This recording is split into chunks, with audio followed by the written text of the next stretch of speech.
இருந்தால் மனிதா நீதான் கடவுளடா. நல்லதை நீ செய்தால் உன்னை உலகம் வணங்குமடா.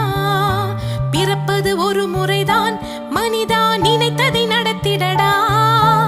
இறப்பது விடுமுறைதான், நீ இங்கு அதற்குள் ஜெயித்திடடா.